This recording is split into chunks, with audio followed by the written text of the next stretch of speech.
Hi friends, आज मैं आपके लिए लेकर आई हूँ मटर पालक की पूरी और साथ में ही आलू दम की रेसिपी। तो बहुत ही ज़बरदस्त कॉम्बिनेशन वाली रेसिपी है और बहुत टेस्टी लगती है और टाइम भी बहुत ज़्यादा नहीं लगता इसको बनाने में। तो उम्मीद रखती हूँ फ्रेंड्स आज की रेसिपी आपको पसंद आएगी। तो चलिए फिर बनाते हैं। तो सबसे पहले हम मटर पालक की पूरी के लिए डो बना लेंगे। तो उसके लिए हमें लेनी है पालक। तो एक गुच्छी पालक यहाँ मैंने लिया है। वैसे आप अपनी पसंद के हिसाब से इसकी क्वांटिटी थोड़ी कम भी कर सकते हो और इसके हमें सिर्फ पत्ते यूज़ करें। मैंने यहाँ इसके जो डंठल है वो कट कर दिए हैं, तो आपने भी डंठल यूज़ नहीं करने हैं।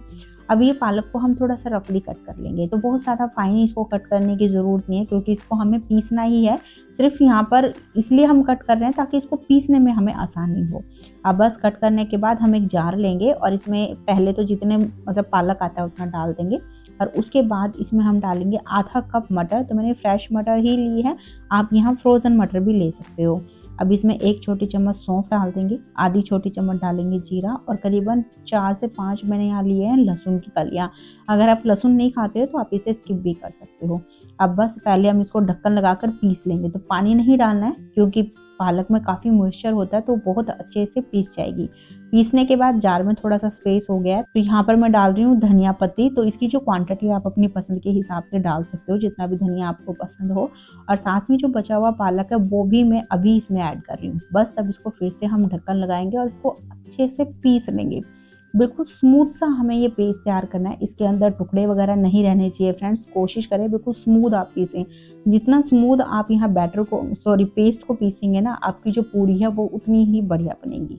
अगर इसमें थोड़े बहुत मटर के टुकड़े रह जाते हैं या मसालों के, तो आप उसे निकाल दें या फिर एक बार और पीस लें। तो अब इसको हम साइड में रखते हैं। अब हम एक प्रांत लेंगे और इसके अंदर डालेंगे 1.5 कप गेहूं का आटा। तो सिंपल ये वही आटा जिससे भी हम हर रोज़ रोटी वगैरह बनाते हैं।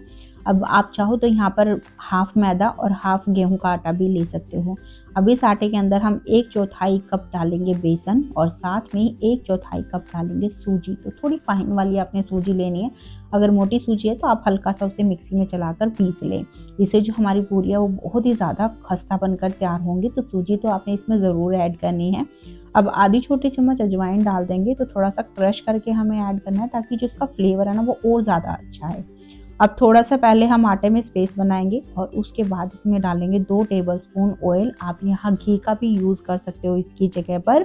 और आधी छोटी चम्मच डालेंगे गरम मसाला और 1 छोटी चम्मच डाल देंगे इसमें आमचूर पाउडर, जिससे हमारी जो पूरी है ना बहुत ही चटपटी बनकर तैयार होंगी। अब नमक इसमें ऐड कर देंगे। तो मैंने 1 छोटी चम्मच डाला, आप अपने टेस्ट के हिसाब से इसे कम या ज़्यादा डाल दें। बस एक बार इन सारी चीज़ों को पहले हम हल्के हाथों से मिक्स कर लेंगे और मिक्स करने के बाद अब इसके अंदर हम डाल देंगे पालक का पेस्ट जो अभी हमने तैयार किया है और साथ में ही 1 छोटी चम्मच डाल देंगे हरी मिर्ची का पेस्ट। आप यहाँ चॉप करके भी डाल सकते हो, वैसे चॉप करके ना ही डालो तो बढ़िया, आप पेस्ट डालोगे ना तो वो ज़्यादा अच्छा रहेगा।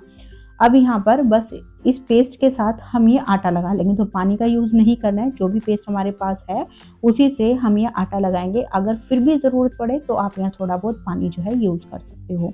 तो ये पालक का जो पेस्ट है इसमें हम डालते जाएंगे और एक इसका मीडियम टाइट आटा लगाएंगे। तो ध्यान रखना फ्रेंड्स, नरम भी नहीं होना चाहिए और ज़्यादा टाइट भी नहीं होना चाहिए। अगर ज़्यादा ही टाइट लगा दिया तो भाई हम इसमें सूजी यूज़ कर रहे हैं, आपको पता ही है। जब इसको हम रेस्ट पे रखेंगे तो जो डो है वो ज़्यादा टाइट हो जाएगा। तो इसलिए थोड़ा सा मीडियम टेक्सचर वाला हमें ये आटा रखना है। तो जैसे आप यहाँ देख रहे हो मैंने मीडियम टाइट आटा लगाया है। तो आपने इसको कम से कम 4 से 5 मिनट अच्छे से मसलना है ताकि जो ये आटा है वो बिल्कुल स्मूथ और चिकना हो जाए। अब बस इस आटे को लगाने के बाद आपने इसको अच्छे से कवर करके रखना है करीबन 15 से 20 मिनट के लिए। अब इसके बाद हम दम आलू की तैयारी करते हैं। तो उसके लिए पहले हमें कढ़ाई में अच्छा सा पानी जो है गर्म कर लेना है। उसके बाद हमें लेने हैं आलू। तो मैंने यहाँ 11 आलू लिए हैं और आलू का जो साइज़ है ना वो जितना छोटा होगा हमारे दम आलू उतने ही बढ़िया बनेंगे। पर मेरे यहाँ सिर्फ यही वाले आलू मिले भाई, तो मैंने यही ले लिए। तो आप अपनी पसंद के हिसाब से छोटे या बड़े आलू ले सकते हो। ज़्यादा बड़े हैं तो आप उसको 2 टुकड़ों में या फिर 4 टुकड़ों में कट करके ले लेना। अब ये आलू पानी में डाल देंगे और साथ में 1 छोटी चम्मच नमक डाल देंगे और बस थोड़ा सा मिक्स करके अब इसको हम ढक्कन लगाकर अच्छे से उबालेंगे जब तक कि जो आलू है वो 80% तक कुक नहीं हो जाते। यहाँ पर आपने ध्यान रखना, आलूओं को ओवर कुक हमें बिल्कुल भी नहीं करना है। हल्का सा कच्चापन आलूओं के अंदर हमें रहने देना है। अब जब तक हमारे आलू उबल रहे हैं, यहाँ मैंने लिए हैं 5 से 6 कश्मीरी मिर्च, 12 से 13 लहसुन की कलियाँ और 8 से 10 यहाँ मैंने काजू यूज़ किए हैं। अब इन तीनों ही चीज़ों को पहले हम एक बोल में डाल लेंगे, उसके बाद इसमें गर्म पानी डालकर करीबन 10 मिनट के लिए रख देंगे ताकि थोड़ी सी नरम हो जाए और उनको पीसने में हमें आसानी हो। अब दम आलू के लिए हम एक स्पेशल मसाला बनाएंगे जिससे हमारी जो सब्ज़ी है उसका टेस्ट बहुत ही बढ़िया आएगा। तो उसके लिए पैन के अंदर हम 1 छोटी चम्मच साबुत धनिया डालेंगे, 1 छोटी चम्मच सौंफ लेंगे, 1 छोटी चम्मच काली मिर्च और 4 से 5 इसमें हरी इलायची डालेंगे और इन सभी को हम लो टू मीडियम फ्लेम पे लगातार चलाते हुए करीबन 1 से 2 मिनट के लिए भून लेंगे। मसालों को जब इस तरीके से सेक कर हम पीसेंगे ना तो इनका जो फ्लेवर है वो और भी ज़्यादा इन्हेंस होगा और हमारी सब्ज़ी का टेस्ट बहुत ही बढ़िया आएगा। तो जैसे आप यहाँ देख रहे हो मसालों का हल्का सा यहाँ कलर चेंज हो गया है और बहुत अच्छी इसमें से खुशबू आनी शुरू हो गई है। तो बस अभी आँच को बंद कर देंगे और इसको थोड़ा सा हम ठंडा कर लेंगे और उसके बाद इसे हम थोड़ा सा दरदरा पीस लेंगे। बिल्कुल फाइन पाउडर नहीं बनाना, थोड़ा सा दरदरा टेक्सचर होगा ना मसालों का तो सब्जी में ज़्यादा बढ़िया टेस्ट आएगा। तो देखिए इस तरीके से हमें ये जो पाउडर है इसको पीसना है। अब इसके बाद जो इलायची के इसमें छिलके पड़े हुए हैं उसे हम निकाल लेंगे। आप चाहे तो साथ में डाल सकते हो पर अगर आप निकाल लोगे तो ज़्यादा बढ़िया रहेगा। तो बस हमारे मसाला भी तैयार हो गया है। अब इसके बाद हमने जो आलू बनने के लिए रखे थे करीबन यहाँ पर 12 से 13 मिनट हो चुके हैं। अब इसमें हम फोक या नाइफ डाल के देखेंगे तो बहुत आराम से आप देख सकते हो फोक इसके अंदर जा रहा है। इसका मतलब आलू जो है कुक हो गए हैं और बहुत ज़्यादा गले भी नहीं है। अब ज़्यादा यहाँ पर गल जाएंगे ना तो जब आगे का हम प्रोसेस करेंगे उसमें ये और भी ज़्यादा मैशी हो जाएंगे, बिल्कुल घुट जाएंगे, फिर मज़ा नहीं आएगा सब्ज़ी में। तो बस अब ये जो आलू हैं इनको हम निकाल लेंगे और निकालने के बाद आप प्लेट पे डाल के इसको थोड़ा सा ठंडा कर लें। उसके बाद इसका हम छिलका उतार लेंगे। वैसे अगर आपको छिलके से कोई प्रॉब्लम नहीं है तो आप यहाँ विद छिलके के साथ में भी इसको बना सकते हो, पर मेरे बच्चों को छिलका पसंद नहीं है आलू का तो इसलिए मैं यहाँ इनको हटा रही हूँ। बस छिलके को उतारने के बाद अब हम एक फोक लेंगे और इसमें इस तरीके से होल कर देंगे। होल करने से जो भी मसाले और ग्रेवी हम बनाएंगे वो आलू के अंदर तक जाएगी जिससे आलू और भी ज़्यादा चटपटे लगेंगे खाने में। तो एक बार सारे जो आलू हैं इनमें इसी तरीके से हम होल कर लेंगे। अब इसके बाद जो हमने कश्मीरी मिर्च, काजू और लहसुन भिगो कर रखे हुए ये थोड़े से अभी नरम हो गए हैं तो इसे हम जार में डाल लेंगे और जो इसका पानी है वो भी थोड़ा सा हमें ऐड कर लेना है ताकि इसको पीसने में आसानी हो। अब बस ढक्कन लगाकर इसको अच्छे से पीस लेंगे। पीस के एकदम बिल्कुल स्मूथ सा ये पेस्ट हमें रेडी कर लेना है। इससे हमारी जो सब्जी है उसका कलर तो अच्छा आएगा ही, साथ में टेस्ट भी बहुत बढ़िया आएगा। तो बस अब एक बोल में हम दही लेंगे। यहाँ मैंने आधा कप दही लिया और कोशिश करें कि आप थोड़ी फ्रेश वाली दही लें। ज़्यादा खट्टी दही होगी ना तो सब्ज़ी में थोड़ा टेस्ट जो है ख़राब हो जाएगा, तो ताज़ा दही ही आपने यूज़ करनी है। अब इस दही के अंदर जो अभी हमने पेस्ट तैयार किया है ना वो इसमें ऐड कर देंगे। बस अब इसे अच्छे से हम फेंट लेंगे, बिल्कुल स्मूथ सा हमें दही का ये जो टेक्सचर है वो बना लेना है। तो बस अभी दही भी हमारी तैयार हो गई है। अब इसके बाद हम कढ़ाई में करीबन 3 से 4 बड़े चम्मच ऑयल डालेंगे और इस तेल को अच्छा सा गर्म करके इसमें हम आलू ऐड कर देंगे। बस अब इसे तेज़ आंच पे हम 3 से 4 मिनट के लिए भून लेंगे या फिर जब तक भूनेंगे जब तक कि आलू पे अच्छा सा गोल्डन कलर नहीं आ जाता। इस बीच में आपने इसको इस तरीके से चलाते हुए ही भूनना है। अब फ्रेंड्स यहाँ पर आप एक चीज़ ध्यान रखना, अगर आपके आलू ज़्यादा कुक हो गए ना तो इस स्टेज पे फ्राई करते समय वो टूटने लगेंगे। तो आप क्या करना, या तो आप नॉन स्टिक कढ़ाई यूज़ करना, उससे जो आलू है थोड़े से कम टूटेंगे, या फिर उन्हें डीप फ्राई कर लेना। वैसे आप चाहो तो इसे स्किप भी कर सकते हो भूनना, पर इससे क्या होगा फिर ये नॉर्मल आलू की सब्जी जैसा ही टेस्ट देंगी, दम आलू वाला टेस्ट नहीं आएगा इसके अंदर। तो अभी करीबन 3-4 मिनट मैंने इसको भून लिया और आप देख सकते हो हल्का हल्का सा इनके ऊपर गोल्डन कलर अभी आने लगा है। तो बस इस स्टेज पे ही इनको हम निकाल लेंगे और निकालने के बाद अब मैंने वापस कढ़ाई में करीबन 2 टेबलस्पून ऑयल डाल दिया है। आप चाहो तो अभी जो हमने आलू को फ्राई किया ना वो तेल भी छान कर आप यूज़ कर सकते हो। अब इस तेल को गर्म करने के बाद इसमें आधी छोटी चम्मच जीरा डालेंगे, 1/4 छोटी चम्मच हींग ऐड कर देंगे, 2 काली वाली इलायची डालेंगे और इन्हें 5-7 सेकंड के लिए मीडियम आंच पे भून लेंगे। अब इसमें हम एक मीडियम साइज का बारीक कटा हुआ प्याज डालेंगे। आप चाहो तो यहाँ पर प्याज का पेस्ट भी ऐड कर सकते हो। बस अब इन प्याज को हम 2-3 मिनट के लिए भून लेंगे या फिर जब तक कि जो प्याज है उसका कच्चापन खत्म हो गया या हल्का सा ट्रांसलूसेंट नहीं हो जाता। तो अभी जैसे आप देख रहे हो प्याज अच्छे से यहाँ पे भून गया। तो अभी स्टेज पे जो हमने मसाला तैयार किया था वो इसमें हम 2 छोटी चम्मच डाल देंगे। टेस्ट के हिसाब से ही इसमें नमक ऐड करेंगे। नमक डालते समय आप ध्यान रखना कि आलूओं को उबालते समय भी हमने नमक का इस्तेमाल किया था। और टेस्ट के हिसाब से ही इसमें हम तीखी वाली लाल मिर्च ऐड करेंगे। 1/4 छोटी चम्मच हल्दी पाउडर डालेंगे। बस अब इन्हें हल्का सा मिक्स करते हुए कुछ सेकंड के लिए भून लेंगे। करीबन 5-7 सेकंड इनको भूनने के बाद अब इसमें हम डालेंगे दही का मिक्सचर जो हमने तैयार किया था। अब दही के डालते ही आप आँच को या तो मीडियम रख दो या फिर मीडियम टू हाई कर दो और इसे लगातार चलाते हुए भूनना जब तक कि इसमें कच्चा सा उबाल नहीं आ जाता। इस बीच में आपने ध्यान रखना है, इसको चलाना आपने बिल्कुल भी नहीं छोड़ना है फ्रेंड्स। अगर आप अच्छे से नहीं चलाओगे ना तो दही फट जाएगी। तो अभी बढ़िया से दही के अंदर उबाल आ गया। बस इस स्टेज पे एक बार आँच को बिल्कुल धीमे पे करेंगे और उसके बाद इसे ढक्कन लगाकर हम अच्छे से पकाएंगे जब तक कि जो मसाले वगैरह है वो कुक होके ऑयल को बिल्कुल सेपरेट नहीं कर देते। बीच में आप 1-2 बार ग्रेवी को मिक्स जरूर कर देना ताकि जो मसाले वगैरह है वो जले भी नहीं और अच्छे से कुक हो जाए, क्योंकि अभी हमने इसमें पानी बिल्कुल भी यूज नहीं किया है।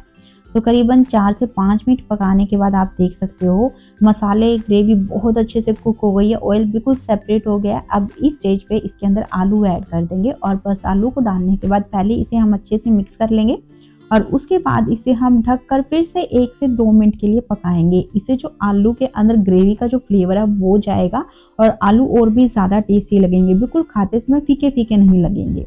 तो बस 2 मिनट पकाने के बाद अब इसमें हम पानी ऐड कर देंगे। तो पानी की जो क्वांटिटी है वो आप अपनी पसंद के हिसाब से कम या ज़्यादा रख सकते हो। जितनी भी गाढ़ी या पतली आपको ग्रेवी बनानी है उसी हिसाब से आप यहाँ पानी ऐड कर देना। बस अब इसको पहले हम मिक्स कर लेंगे और उसके बाद ढक्कन लगाकर धीमी आंच पे 8 से 10 मिनट के लिए कुक कर लेंगे। अब फ्रेंड्स आप यहाँ पर एक चीज़ ध्यान रखना कि अगर आपके आलू ज़्यादा कुक हो गए हैं ना तो फिर आपने यहाँ पर जो है करीबन 4 से 5 मिनट ही इसको पकाना है ग्रेवी के साथ में, ज़्यादा मत पकाना, नहीं तो आलू कुछ ज़्यादा ही मैशी हो जाएंगे। तो अब जब तक हमारी ये सब्जी पक रही है हम पूरी बना लेंगे। तो पूरी के लिए जो आटा हमने रखा हुआ है ना इसको करीबन मैंने 25 से 30 मिनट रखा है और अभी आप देख रहे हो पहले से थोड़ा सा ये टाइट भी हो गया है। अब हल्का सा और इसको गूंथ लेंगे ताकि दोबारा से थोड़ा चिकना सा हो जाए। बस अब इसके बाद इसमें से हम थोड़ा सा पोर्शन तोड़ेंगे और एक इसकी चिकनी सी लोई बना लेंगे। लोई का जो साइज़ है वो आपने नींबू से थोड़ा सा बड़ा रखना है या फिर आप अपनी पसंद के हिसाब से भी रख सकते हो। जितनी भी बड़ी या छोटी पूरी आप बनाना चाहते हो उसी हिसाब से आप यहाँ लोई बना लो। तो एक बार मैंने यहाँ थोड़ी सी लोई बना ली है और बाकी की जो लोई है वो मैं साथ साथ में ही तैयार करती रहूँगी। तो अब बस एक लोई लेंगे और बाकी का जो ये आटा और लोई है ना उसको आप अच्छे से कपड़े से कवर करके ज़रूर रख देना ताकि ये ड्राई ना हो। अब इसके बाद हम चकला बेलन लेंगे और उस पर अच्छे से ऑयल या घी लगा देंगे। उसके बाद सेंटर में चकले की लोई रखेंगे और इसे बिल्कुल हल्के हाथों से बेल लेंगे। तो यहाँ पर हमें सिर्फ ऑयल या घी का ही यूज़ करना है फ्रेंड्स। इसको बेलते समय सूखा आटा आपने नहीं लगाना है, सूखा आटा लगाओगे ना तो फिर ऑयल में सारा जो आटा है वो फैल जाएगा। तो आपने इसी तरीके से ऑयल लगाकर ही यहाँ पर पूरियों को बेलना है और पूरी के जो साइज़ है वो आप अपनी पसंद के हिसाब से रख सकते हो और इसकी मोटाई हमें मीडियम रखनी है, मतलब ना तो बिल्कुल पतली होनी चाहिए और ना बहुत ज़्यादा मोटी, जैसे आप यहाँ देख रहे हो। तो इस तरीके से हमें जो पूरियां हैं वो बेल लेनी है। तो एक बार हम यहाँ पर 4-5 पूरी जो है साथ में ही बेल लेंगे ताकि जब आगे हम फ्राई करें ना तो फटाफट हमारी जो पूरी है वो बनती जाए, क्योंकि पूरियों को फ्राई करते हुए हमें ज़्यादा टाइम नहीं लगता। तो अभी मैंने करीबन 4 से 5 यहाँ पूरी बना ली है। तो अभी ने हमें फ्राई करना है, तो उसके लिए यहाँ मैंने पहले से ही कढ़ाई में ऑयल को गर्म होने के लिए रख दिया था। अभी तेल अच्छा गर्म हो गया है, फिर भी हम इसको एक बार चेक कर लेंगे। चेक करने के लिए आटे का एक छोटा सा टुकड़ा इसके अंदर डालेंगे। जैसे आप देख रहे हो एकदम से जैसे ही मैंने उसको डाला वो ऑयल के ऊपर फ्लोट करने लगा। तो बस ऐसा ही हमें तेल गर्म करना है। अब इसके बाद आप आँच को मीडियम पे कर दो और फिर हम ये जो पूरी है ना इसमें बहुत आराम से छोड़ देंगे। आप ध्यान रखना थोड़ा सा पास में ले जाके आपने छोड़नी है, ऊपर से छोड़ोगे ना तो ऑयल की छींटें आपके ऊपर आ सकती हैं। अब इसको छोड़ने के बाद बस झरने से हल्का सा इसके ऊपर प्रेशर देंगे ताकि ये पूरी अच्छे से फूले और बस जब आपको लगे कि ये फूलनी शुरू हो गई है तो इसको हम पलट देंगे और इसके ऊपर ऑयल डालेंगे। इससे क्या होगा, पूरी ऊपर से भी अच्छे से फ्राई हो जाएगी। तो बस ये हमारी जो पूरी है तैयार हो गई है। ये देखिए कितनी बढ़िया फूली फूली पूरी बनी है। कोई देख के बता सकता है कि इसमें हमने मटर का यूज़ किया है। तो एक बार मैं एक आधी पूरी और आपको फ्राई करके यहाँ पर दिखा रही हूँ और आप देख सकते हो कितने बढ़िया तरीके से हमारी पूरियाँ फूल रही हैं। अगर आप इसका पेस्ट अच्छे से तैयार करोगे ना तो आपकी एक एक पूरी फूली फूली बनेगी। अगर उसमें मटर के दाने या फिर मसाले के छोटे छोटे पीस रह जाते हैं तो जो आपकी पूरी है वो अच्छे से नहीं फूलेगी। बस आपने यही ध्यान रखना है इनको बनाते समय। तो ये हमारी जो दूसरी पूरी है बहुत अच्छे से फ्राई हो गई है, बढ़िया से फूल गई है। तो निकाल लेंगे और इसी तरीके से हमें जितनी भी पूरी फ्राई करनी है उन्हें कर लेंगे। तो अभी इन पूरियों को आप देख सकते हो फ्रेंड्स, बिल्कुल गुब्बारे की तरह फूली फूली पूरियाँ बनी हैं और ये बहुत ज़्यादा टेस्टी पूरी बनी थी। आप इनको सिंपल चाय के साथ में या फिर अचार के साथ में खाओगे ना तो भी ये बहुत मज़े की हैं। तो चलिए अब पूरियाँ तो बना ली हैं, अब इसके साथ में सब्ज़ी जो है उसको भी सँभाल लेते हैं। तो मैंने करीबन यहाँ 10 मिनट के आस-पास ही इसको बिल्कुल धीमी आँच पे कुक किया है और ये सब्ज़ी हमारी तैयार हो गई है। बस अब लास्ट में इसके अंदर आधी छोटी चम्मच हम गरम मसाला डाल देंगे, 1 छोटी चम्मच भुनी हुई कसूरी मेथी डालेंगे और साथ में ही बारीक चॉप करके धनिया पत्ती ऐड कर देंगे।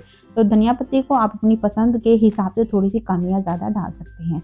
बस मिक्स कर लेंगे सारी चीज़ों को और उसके बाद अभी आँच को कर देंगे बंद और इसे गरमा-गरम सर्व कर लेंगे। तो आप देख सकते हो फ्रेंड्स कितनी बढ़िया हमारी दम आलू की सब्ज़ी बनी है और मटर पालक की पूरी के साथ में जो ये कॉम्बिनेशन है ना, बहुत ही ज़्यादा टेस्टी लगता है। तो एक बार इस कॉम्बिनेशन को ज़रूर ट्राई करना और बनाने के बाद अपना फीडबैक भी मेरे साथ ज़रूर शेयर करना कि भाई घर में सबको कैसी लगी। तो उम्मीद रखती हूँ फ्रेंड्स आज की रेसिपी आपको अच्छी लगी। अगर आपको थोड़ी सी भी पसंद आई है तो प्लीज़ इसे लाइक करना, शेयर भी कर देना और साथ में ही अगर आपको ऐसी ही ईज़ी रेसिपी पसंद है जो आप आसानी से घर पे बना सको तो चैनल को सब्सक्राइब भी कर लेना। तो चलिए फिर मिलते हैं आपसे एक नई रेसिपी के साथ में।